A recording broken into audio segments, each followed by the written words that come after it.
Welcome to the Deep Dive. This is where we take sources you're curious about, dig in, and pull out the key knowledge you need fast.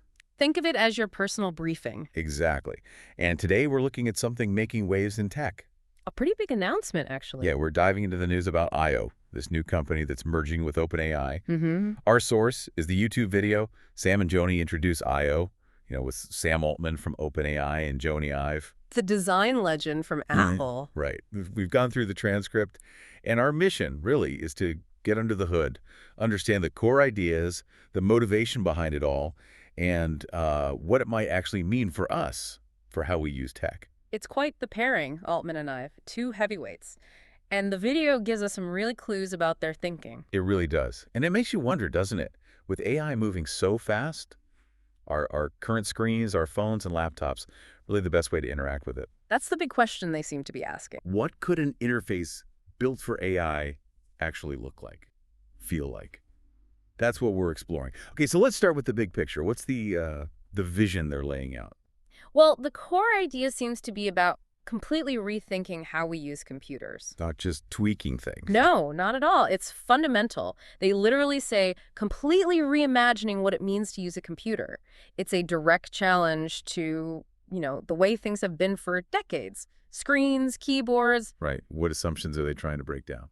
It seems like quite a few. And they're definitely not aiming low. Altman talks about this potentially being the greatest technological revolution of our lifetimes. Wow. Okay, that's huge. Like internet level or mobile level change. That seems to be the scale of ambition, yes. And for Jony Ive, there's this personal element, too. Huh. He mentions feeling like everything he's learned over 30 years has sort of led him to this moment. Like his life's work culminating. Kind of, yeah. Which adds a lot of weight, doesn't it, given his background? It really does. So how did this actually come together? It wasn't just spontaneous. No, apparently it started with a conversation about 2 years back between Altman at OpenAI and Ive, who now runs his design firm, Love From. Love From. They describe that as this incredibly dense collection of talent. Yeah, densest collection Yeah. possibly ever assembled. Think about the design power being focused on this. How will humans actually talk to AI, interact with it? And it's not just design thinking, right? Mm-hmm. They formed IO about a year ago. Right, bringing in some serious engineering muscle. Scott Cannon, Evan Tanke, Tang Tan. Experts across hardware, software, even physics. Physics, yeah. And research manufacturing. That combination is really interesting. It suggests they're thinking way beyond just apps on a screen. Absolutely. New kinds of devices, new ways to interact physically, perhaps. Okay, so IO gets formed, then it merges with OpenAI. What's the stated mission? To create a family of devices, specifically aimed at enabling AI for creative purposes. Creative purposes. That focus seems key. It does. And they seem genuinely excited about what they've already built. Yeah, they talk about this first device. Hmm. It's completely captured their imagination. You don't often hear that kind of language. Especially not from people like them. And then Ive says, get this. This is the best work our team has ever done. Considering his work includes the iPhone, the MacBook Pro, Yeah. that's a massive statement. It sets expectations sky high. Totally. And Altman echoes that. Says he's lived with a prototype, calls it the coolest piece of technology that the world will have ever seen. Again, strong words.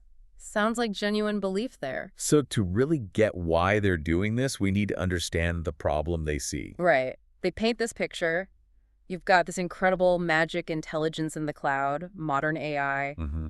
But we're interacting with it through devices that are fundamentally decades old in how they work. Mm. The interaction model hasn't kept up. They use that example, right? Wanting to ask ChatGPT a quick follow-up. Yeah, just a simple question, but you have to, grab your laptop, open it up, type. Yep. It breaks the flow. It feels clunky compared to how you just ask a person. Exactly, and that's their core argument. AI is getting so sophisticated, it deserves better than our current tools. A more natural bridge. Makes sense.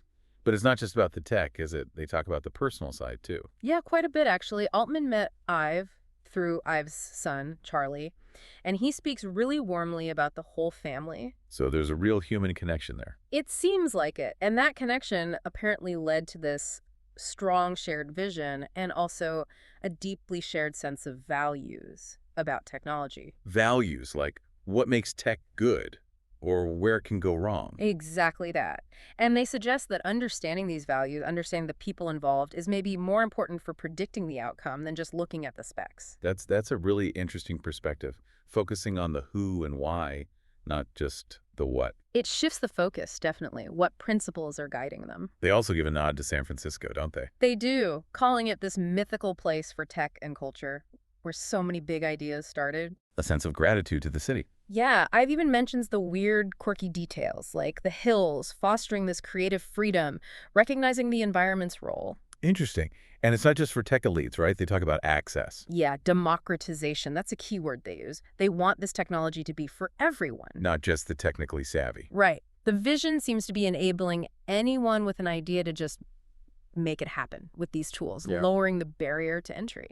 Seems ambitious. Mm-hmm. I've also touched on Altman's role, the weight he carries. The responsibility. He points out that Altman's thinking beyond just OpenAI, considering the impact on customers, society, culture. Which puts the partnership in a broader context.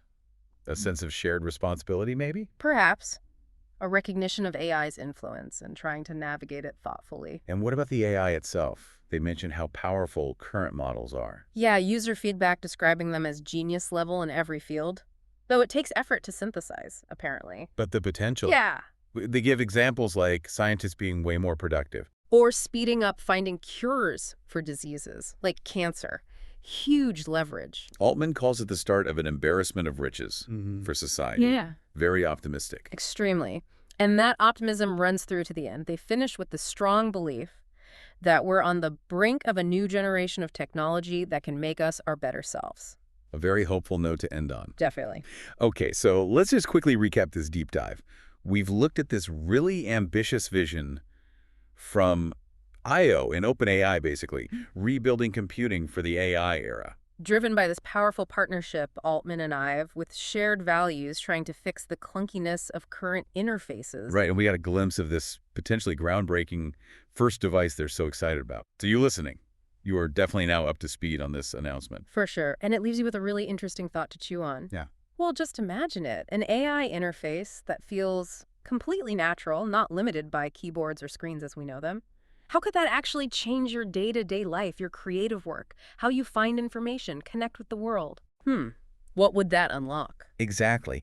It's worth thinking about the real possibilities of this new generation of technology they're talking about. Yeah. What could it truly mean?